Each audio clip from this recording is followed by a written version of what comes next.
ایک گاؤں میں ایک بوڑھی عورت اپنی 2 بیٹیوں کے ساتھ رہتی تھی۔ ان میں سے ایک کا نام ببلی اور ایک کا نام چنکی تھا۔ وہ بوڑھی عورت لوگوں کے گھروں میں کام کرتی تھی، جس سے ان کے گھر کا نظام چلتا تھا۔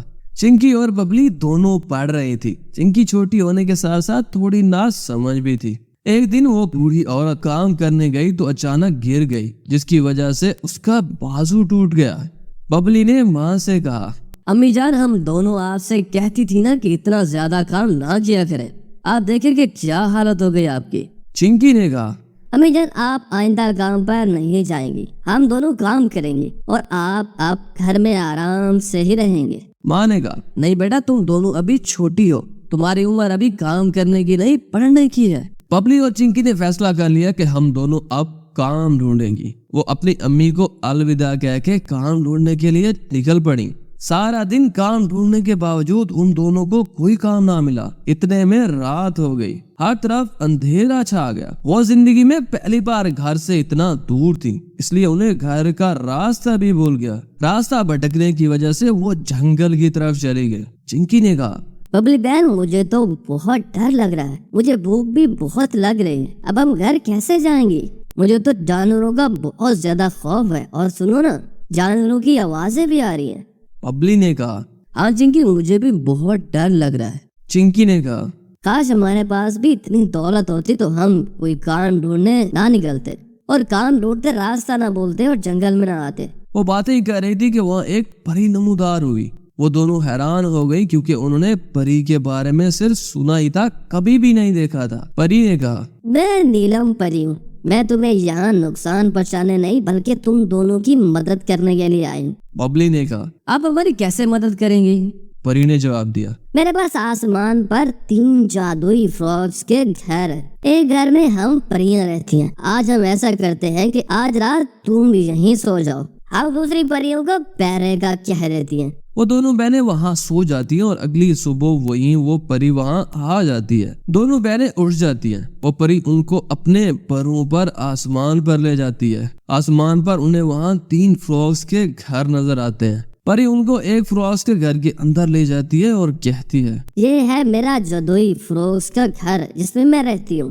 یہاں سے تھوڑے فاصلے پر ہم پریوں کا محل بھی ہے۔ ببلی نے کہا، اگر باقی ساری پریاں اس محل میں رہتی ہیں تو آپ یہاں اکیلی کیوں رہتی ہیں؟ آپ کو بھی ان کے ساتھ رہنا چاہیے۔ پری نے جواب دیا، میں دن کو یہاں رہنے کے لیے تھوڑے وقت کے لیے آتی ہوں اور باقی سارا دن اور رات وہیں پریوں کے محل میں ہی گزارتی ہوں۔ چنکی نے کہا، اگر آپ اس گھر میں رہتی ہیں اور محل میں بھی رہتی ہیں تو باقی 2 جادوئی فراگز کے گھر میں کون رہتا ہے؟ پری نے کہا، ان کے اندر کوئی نہیں رہتا۔ میں نے بس اپنے لیے ہی 3 گھر بنا لیے تھے۔ ایک میں نے اپنے لیے بنایا اور 2 اس لیے بنوائے کہ اگر کوئی ضرورت مند مجھے مشکل میں پڑا ہوا نظر آئے گا تو میں ان کی مدد کروں گی اور انہیں یہ گھر دے دوں گی۔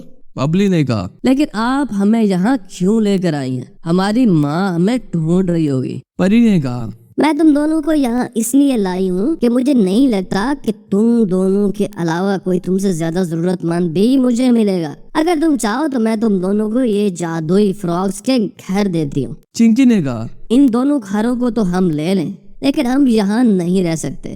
ہمیں اپنی امی کے ساتھ رہنا ہے اور ان کی مدد کرنی ہے۔ ببلی نے کہا، اگر آپ ہمیں یہ فراگز کے گھر نہیں دینا چاہتی تو نہ دے، کوئی بات نہیں، لیکن ہمیں ہماری امی کے پاس پہنچا دے، انہیں چوٹ لگی ہوئی ہے اور ہمارا وہ انتظار کر رہی ہوں گی۔ پری نے کہا، ٹھیک ہے، میں تمہیں گھر چھوڑ دوں گی، یہ دونوں جادوئی فراگز کے گھر بھی تم اپنے ساتھ لے جاؤ۔ وہ پری ان فراگز کے گھر اور دونوں چنکی اور ببلی کو لے کے نیچے زمین پہ آ گئی۔ پری نے کہا، تم اس کے اندر جاؤ، تمہیں جو بھی چاہیے ہوگا اس سے مانگ لینا، فوراً تمہیں مل جائے گا۔ پری یہ کہتے ہوئے وہاں سے غائب ہو گئی۔ چنکی اور اس کی ماں فراگز کے ایک گھر کے اندر جبکہ ببلی دوسرے گھر کے اندر چلی گئی۔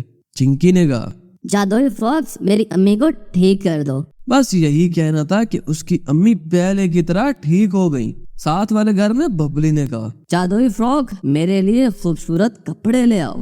وہاں کپڑے فوراً آ گئے۔ وہ سب خوش ہو گئے کہ اب ان کو جس چیز کی ضرورت پڑے گی وہ ان فراگز سے لے لیں گے۔ بس اس دن کے بعد ان کو کپڑوں کی ضرورت ہوتی تو وہ فراگز کے گھر میں جا کر کہتی کہ ہمیں نئے کپڑے لا کے دو، اور فوراً سے کپڑے آ جاتے۔ اگر وہ کہتی کھانا لانا ہے تو کھانا بھی اسی وقت آ جاتا۔